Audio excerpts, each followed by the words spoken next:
Assalamualaikum warahmatullahi wabarakatuh. Saya Muhammad Hafiz Sabita Imani dari Fakultas Humaniora, jurusan Bahasa dan Sastra Arab. Di sini saya akan mensosialisasikan tentang protokol kesehatan 5M dan pentingnya vaksin. Meski sudah lebih dari 1 tahun pandemi virus corona masih terus menyerang penduduk dunia tanpa henti. Di Indonesia khususnya, angka kasus positif virus corona sudah di atas 1,5 juta jiwa yang telah dilansir pada bulan Juli tanggal 2, 2021. Kabar baiknya, sekitar lebih dari 1,3 orang berhasil pulih dari serangan virus COVID-19. Mengalahkan penyebaran dan penularan virus corona di dunia ini tidak mudah. Namun, beragam upaya terus dilakukan para ahli dan penduduk global demi mengakhiri ancaman virus yang terus menyerang secara bertubi-tubi kali ini. Di beberapa negara termasuk Indonesia, pemerintah membuat pedoman dan protokol kesehatan untuk menghadapi virus corona. Di negara kita, protokol kesehatan ini dikenal dengan sebutan 5M. Sudah tahu apa saja protokol kesehatan 5M untuk membantu pencegahan penularan virus corona? Berikut ini protokol kesehatan 5M. Yang pertama adalah mencuci tangan. Rutin mencuci tangan hingga bersih adalah salah satu protokol kesehatan yang cukup efektif untuk mencegah penularan virus corona.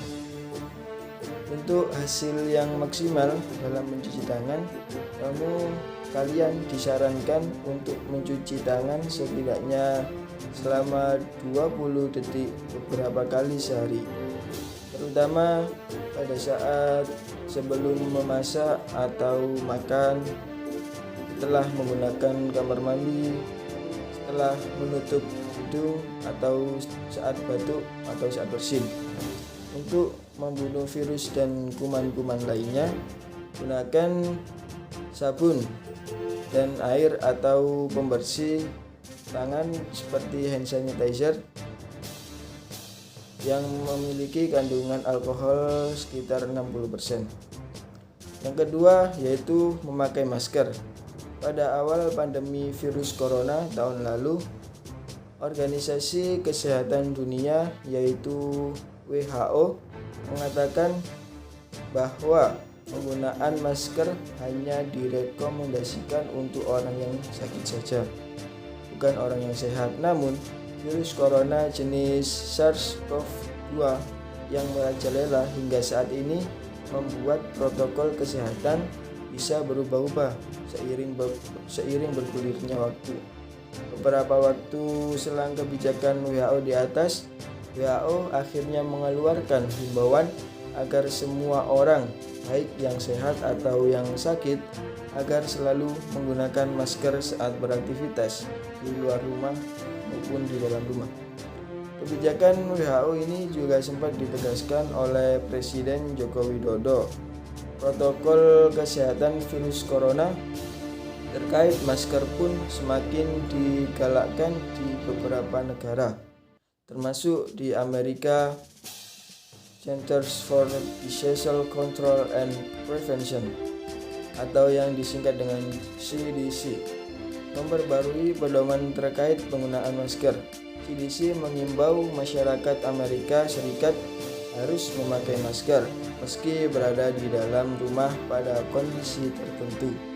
Menurut CDC, penggunaan masker di dalam rumah perlu dilakukan ketika terdapat anggota keluarga yang terinfeksi COVID-19 atau terdapat anggota keluarga yang berpotensi terkena COVID-19 karena aktivitas di luar rumah, merasa terjangkit atau mengalami gejala COVID-19.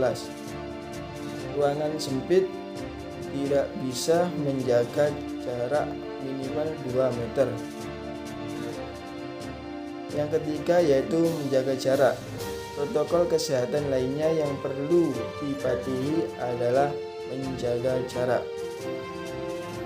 Protokol kesehatan ini dimuat dalam keputusan Menteri Kesehatan RI dalam protokol kesehatan bagi masyarakat di tempat dan fasilitas umum dalam rangka pencegahan dan pengendalian COVID-19.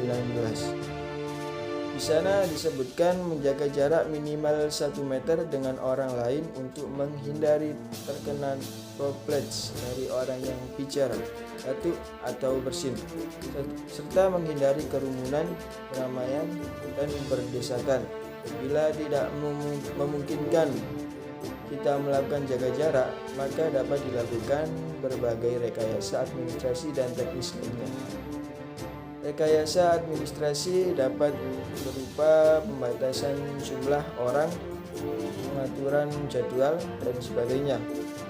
Sedangkan kalau rekayasa teknis antara lain dapat berupa pembuatan partisi, pengaturan jalur masuk dan keluar, dan sebagainya. Yang keempat yaitu menjauhi kerumunan. Selain 3 hal di atas, menjauhi kerumunan merupakan protokol kesehatan yang harus dilakukan oleh masyarakat Indonesia khususnya.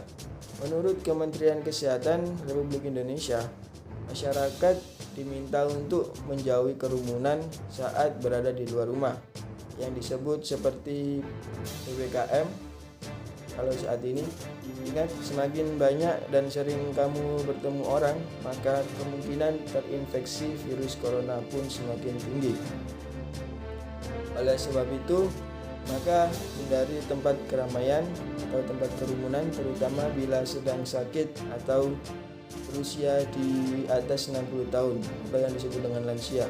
Menurut riset, lansia dan pengidap penyakit kronis memiliki resiko yang lebih tinggi terserang virus corona.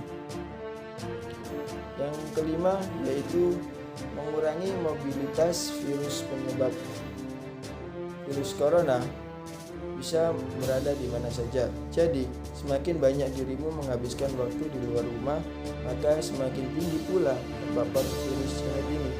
Oleh karena itu, bila tidak ada keperluan yang mendesak atau yang mepet, tetaplah berada di rumah.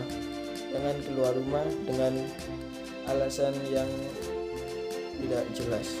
Menurut Kementerian Kesehatan, meski sehat dan tidak ada gejala penyakit, belum tentu dirimu pulang ke rumah dengan keadaan yang masih sama. Pasalnya, virus corona dapat menyebar dan menginfeksi seseorang dengan cepat dan di mana-mana.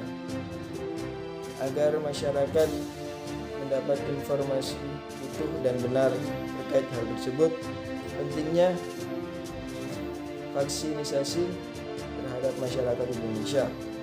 Masyarakat diminta tak perlu khawatir dengan vaksinisasi vaksin COVID-19 yang bernama Sinovac. Ketidakpercayaan sebagian masyarakat terhadap vaksin tersebut asal Tiongkok menjadi tantangan tersendiri bagi pemerintah untuk diperlukan sosialisasi secara masif atau meluas terhadap seluruh lapisan masyarakat terkait pentingnya program vaksinisasi guna meminimalisir tingkat kematian akibat wabah COVID-19. 5M ini berlaku untuk semua kalangan. Mari kita patuhi semua protokol kesehatan yang ada agar kita bisa membantu pemerintah dalam memerangi virus corona. Dan kita juga harus waspada dengan berita hoak atau berita palsu yang gak kehitung jumlahnya. Terima kasih dan sampai jumpa. Wassalamualaikum warahmatullahi wabarakatuh.